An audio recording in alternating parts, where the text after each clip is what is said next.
Կան մարդիկ, որոնց կարելի է փակել բանտում, բայց անհնար է կոտրել նրանց կամքը։ Վարդան Ղուկասյանն անցել է ճնշումների, մեկուսացման, ծանր փորձությունների միջով, բայց չի ծնկել, չի լռել և չի հրաժարվել իր պայքարից։ Այսօր 100 հազարավոր մարդիկ նրա մեջ տեսնում են ոչ միայն քաղաքական գործի, այլ մարդու, ով պատրաստ է պայքարել Հայաստանի համար։ Վարդան Ղուկասյանի առաջնորդությամբ վերադարձնելու ենք հայությունից հարկադրաբար խլված արժանապատվությունը, վերածնելու ենք ազգային ոգին և կառուցելու ենք արդար արժանապատիվ պետություն։ Ընտրությունների գնում ենք միասին, հաղթում ենք միասին։ Ընտրում ենք դոկ կուսակցությանը, թվյաթերթիկ համար 15։ Ողջույն Փակ TV հարգելի հետևորդներ, այսօրվա իմ հյուրն է Աշոտ Մկրտչյանը, Դեմոկրատիա օրենք կարգապահության կուսակցության падգամավորի թեկնածու, ոստիկանության բարձրաստիճան սպա։ Բարև ձեզ։ Շնորհակալ եմ հրավերս ընդունելու համար։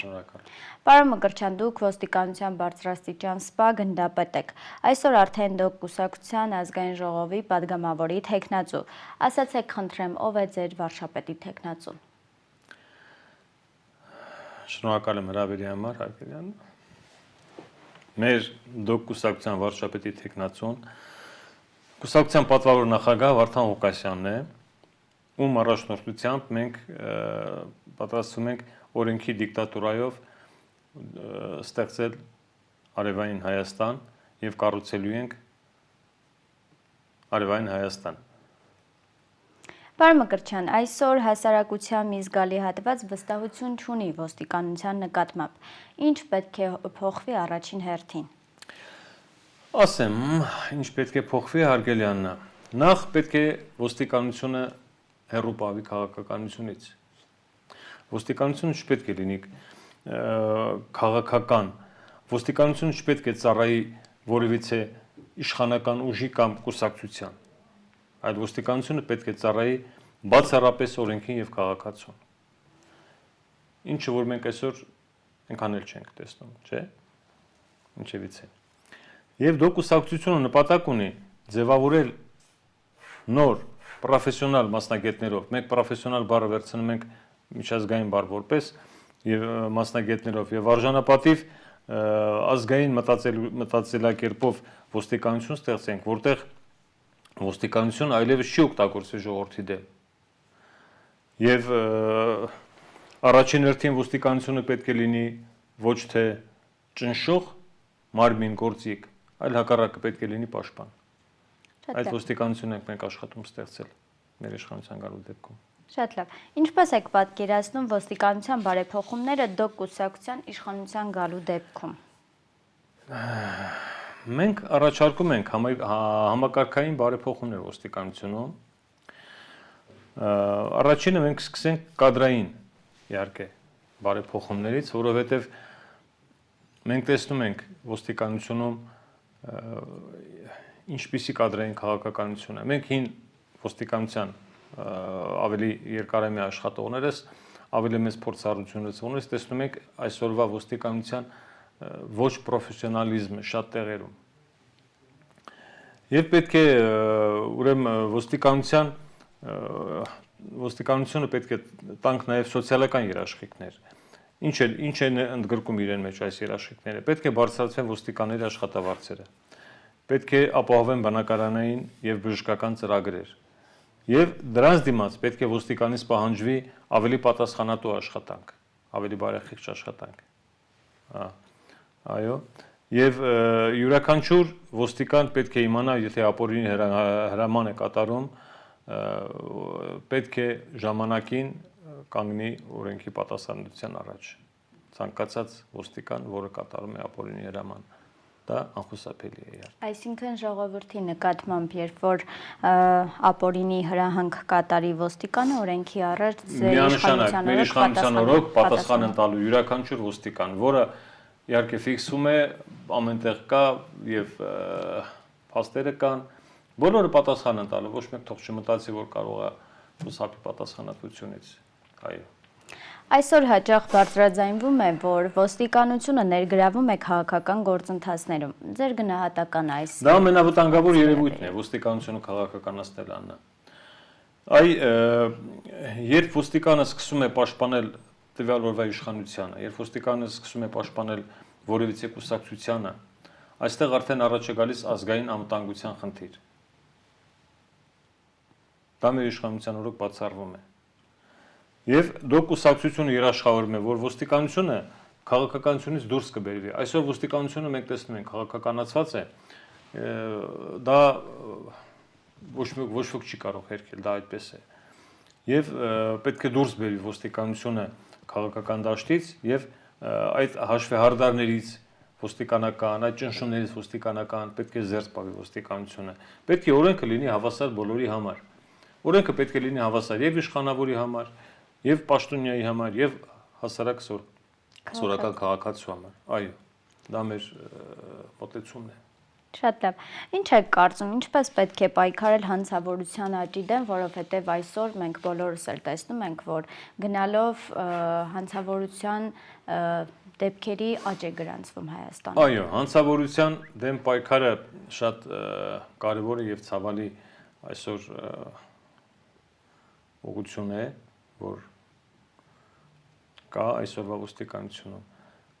Հանցավորության դեմ պայքարը միայն ուժային մեթոդերով չի աննա։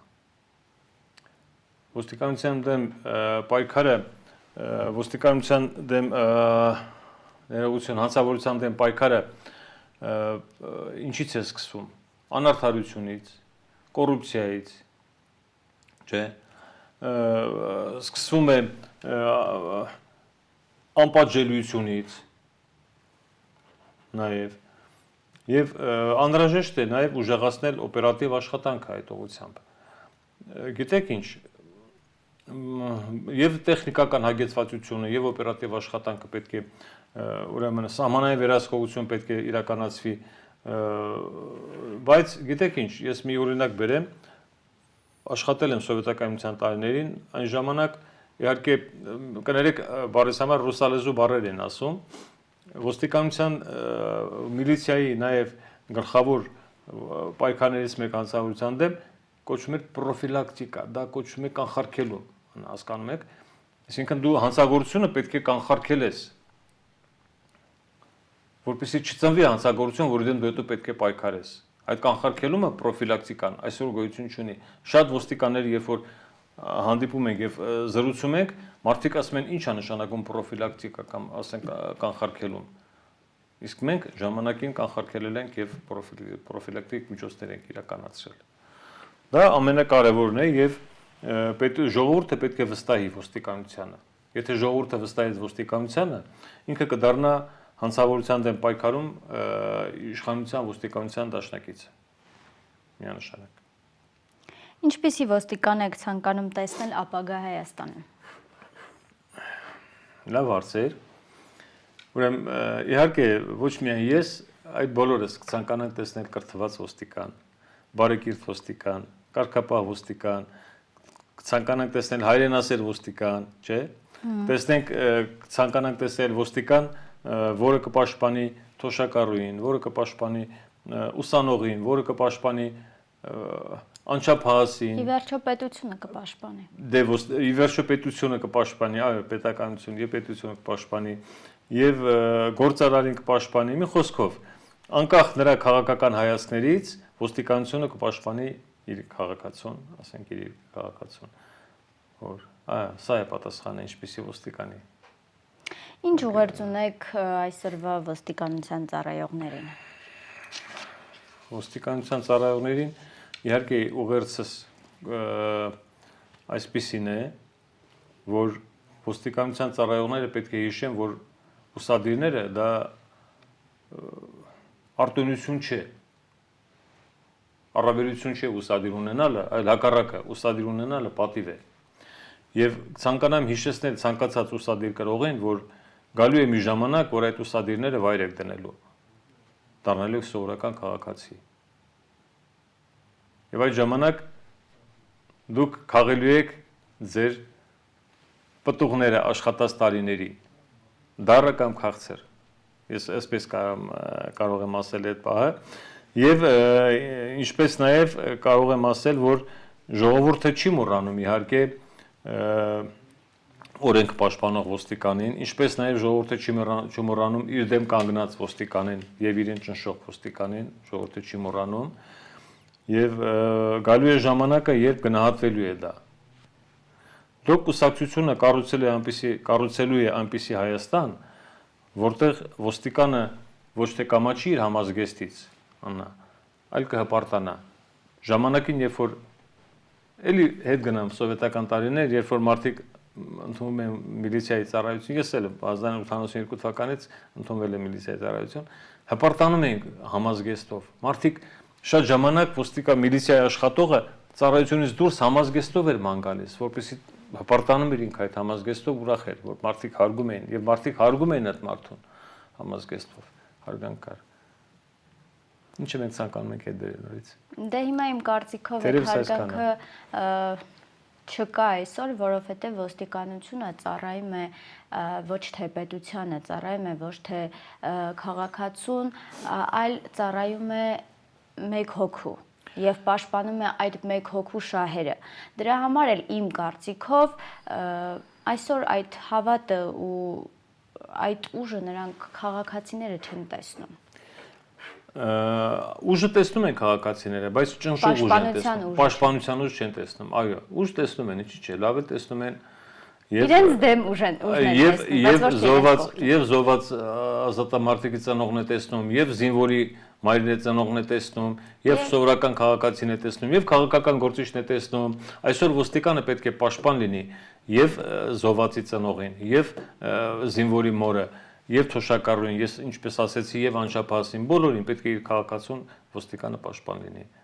Եվ մենք հասնելու ենք դրան, հարգելի Աննա։ Շնորհակալ եմ շատ հետաքրքիր հարցազրույցի համար։ Ես նույնպես շնորհակալ եմ։ Իսկ ես հիշեցնեմ, որ իմ հյուրն էր Աշոտ Մկրտչյանը, ԴՕԿ կուսակցության падգամավորի թեկնածու։ Իսկ դուք չմոռանաք բաժանորդագրվել Փակ TV-ի ալիքին։ Կհանդիպենք։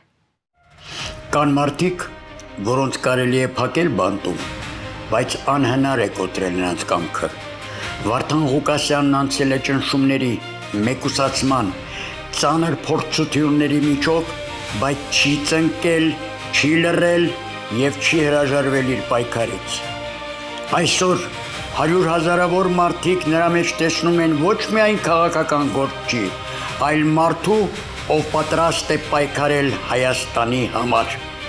Վարդան Ղուկասյանի առաջնորդությամբ վերադարձնելու ենք հայությունից հարկադրաբար խլված արժանապատվությունը, վերածնելու ենք ազգային ոգին եւ կառուցելու ենք արդար արժանապատիվ պետություն։ Ընտրությունների գնում ենք միասին, հաղթում ենք միասին։ Ընտրում ենք ԴՕԿ կուսակցությանը, թվյաթերթիկ համար 15։